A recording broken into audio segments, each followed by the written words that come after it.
Assalamualaikum warahmatullahi wabarakatuh. Nama saya Vida Devina Putri dengan NPM 22160710106. Bersama kelima teman saya, Cindy, Brena, Meitia, Rinda, dan Desma akan menjelaskan topik tentang masyarakat adat yang menentang para korporat yang terjadi di kelompok masyarakat adat Amerika Latin dan Karibia.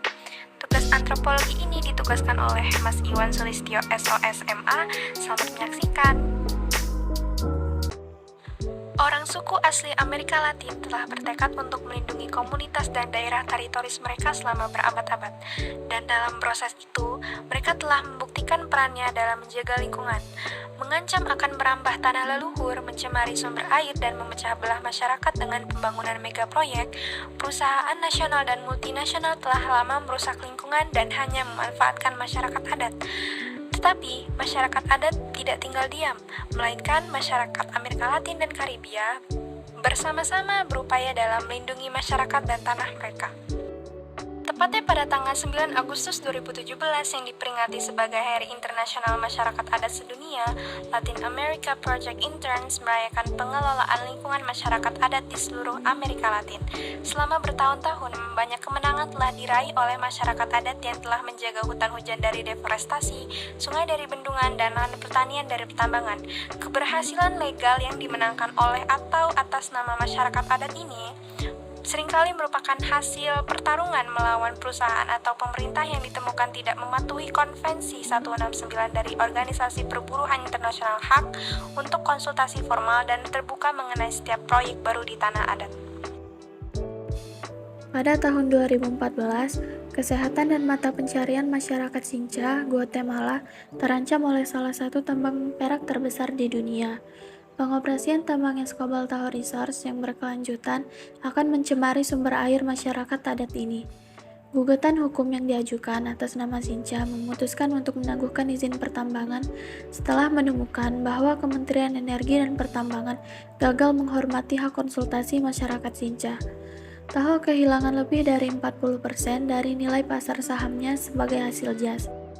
Demikian pula, masyarakat adat Kayapo Brazil membantu menghentikan pembangunan tambang emas Esperança di kota Madia Altamira yang ditutup oleh Inspektur Federal pada tahun 2016 hanya setahun setelah menerima lisensinya.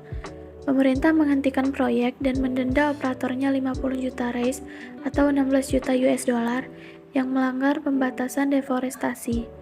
Merkuri dan polutan lain dari tambang mengancam Sungai Kurua, di mana Sungai Kurua sebagai sumber mata pencarian dan makanan dari orang-orang Kayapo. Mereka berbicara menentang proyek dari awal dan merayakan keputusan pemerintah Brazil tahun lalu untuk menghentikan proyek tersebut. Mereka bersumpah untuk terus memerangi proyek-proyek masa depan yang mengancam wilayah dan komunitas mereka. Baik, selanjutnya saya akan menyampaikan materi yang telah disampaikan oleh Rinda. Setelah pembunuhan pemimpin adat Berta Cáceres dan dua dari rekan-rekan aktivisnya karena memprotes sebuah bendungan di Honduras, proyek bendungan Agua Zarca kehilangan dana bulan lalu dan pembangunannya dihentikan. Konflik internal dan kekerasan di sekitar proyek tersebut menyebabkan dua bank pembangunan Eropa yang mendukung bendungan kontroversial itu menghentikan semua keterlibatan. Bagian pertama dari itu yaitu membahas bagaimana, seperti Berta, perempuan lain juga telah berdiri membela lingkungan dari komunitas mereka. Pada tahun 2014, studi dampak lingkungan dari proyek pembangkit listrik tenaga air besar-besaran di Patagonia, Chili tidak memiliki rencana relokasi yang tepat untuk masyarakat adat dan lokal yang menyebabkan pemerintah Chili membatalkan izin proyek tersebut. Proyek pembangkit listrik tenaga air Hydro Aisyen termasuk rencana untuk membangun 5 bendungan di 2 sungai yang masih asli dan terpencil di Patagonia, Becker dan Pesca, dan akan membanjiri 5.900 hektar lahan. Komite Menteri Chili membuat keputusan mereka setelah pertempuran 8 tahun antara masyarakat adat dan lokal, LSM nasional dan internasional, dan pengembang proyek. Saya akan melanjutkan materi yang telah disampaikan oleh Meitia. Tahun lalu, izin pembangunan bendungan yang ditentang oleh masyarakat Munduruku dibatalkan oleh Badan Perlindungan Lingkungan Brazil. Bendungan São Luís do Tapajós akan membanjiri hutan hujan seluas 145 mil persegi yang merupakan rumah dan tanah leluhur 12.000 orang Munduruku. Proyek ini ditolak oleh masyarakat adat karena dampak ekologis negatif yang akan terjadi di Sungai Tapajós dan biaya sosial yang akan diderita masyarakat sekitar ketika terpaksa pindah setelah pembangunan bendungan. Momentum dari masyarakat adat yang terorganisir melawan kepentingan perusahaan membawa perubahan yang nyata.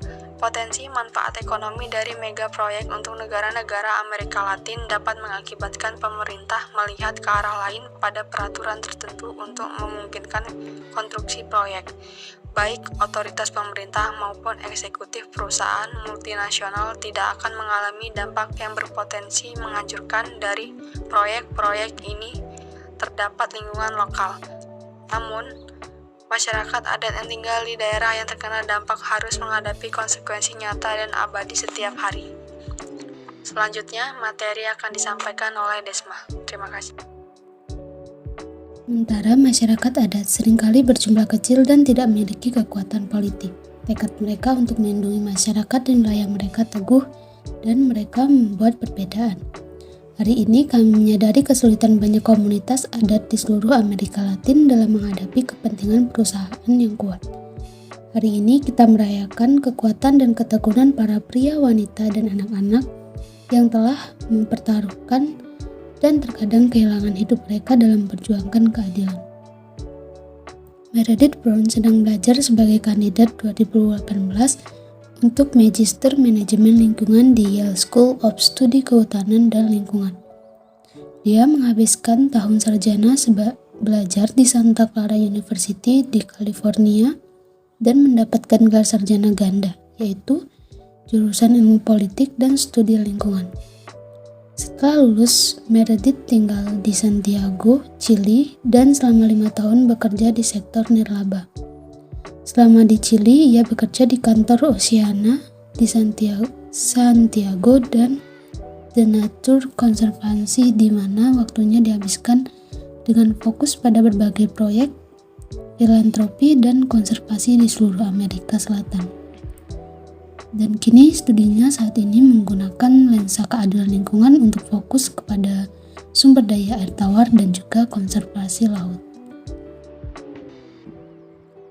Carly Reynolds adalah seorang siswa di sekolah lingkungan Duke Nicholas yang bekerja menuju Master of Pengelolaan Lingkungan dengan konsentrasi ekonomi dan kebijakan lingkungan. Dia bekerja sebagai asisten peneliti menyelidiki kerusakan infrastruktur lingkungan di Timur Tengah. Dia menyelesaikan gelar BS dalam ilmu lingkungan di University of Florida dengan minor dalam pembangunan internasional dan bantuan kemanusiaan. Dia telah magang di Dewan Pertahanan Sumber Daya Alam, bekerja dengan tim kebijakan iklim internasional mereka dan tim Amerika Latin. Karyanya sebelumnya tentang penyerapan karbon oleh hutan kota diterbitan di Sustainability. Pada tahun 2014, studi dampak lingkungan dari proyek pembangkit listrik tenaga air besar-besaran di Patagonia, Chili tidak memiliki rencana relokasi yang tepat untuk masyarakat adat dan lokal yang menyebabkan pemerintah Chili membatalkan izin proyek tersebut. Proyek pembangkit listrik tenaga air Hydro Asian termasuk rencana untuk membangun 5 bendungan di 2 sungai yang masih asli dan terpencil di Patagonia, Bakar dan Pascua, dan akan membanjiri 5.900 hektar lahan. Komite Menteri Chili membuat keputusan mereka setelah pertempuran 8 tahun antara masyarakat adat dan lokal, LSM nasional dan internasional, dan pengembangan proyek. Proyek ini ditolak oleh masyarakat adat karena dampak ekologis negatif yang akan terjadi di Sungai Tapajós dan biaya sosial yang akan diderita masyarakat sekitar ketika terpaksa pindah setelah pembangunan bendungan. Sementara masyarakat adat seringkali berjumlah kecil dan tidak memiliki kekuatan politik. Tekad mereka untuk melindungi masyarakat dan wilayah mereka teguh dan mereka membuat perbedaan. Hari ini, kita merayakan kekuatan dan ketekunan para pria, wanita, dan anak-anak yang telah mempertaruhkan dan terkadang kehilangan hidup mereka dalam memperjuangkan keadilan. Selama di Chili, ia bekerja di kantor Oceana di Santiago dan The Nature Conservancy, di mana waktunya dihabiskan dengan fokus pada berbagai proyek filantropi dan konservasi di seluruh Amerika Selatan.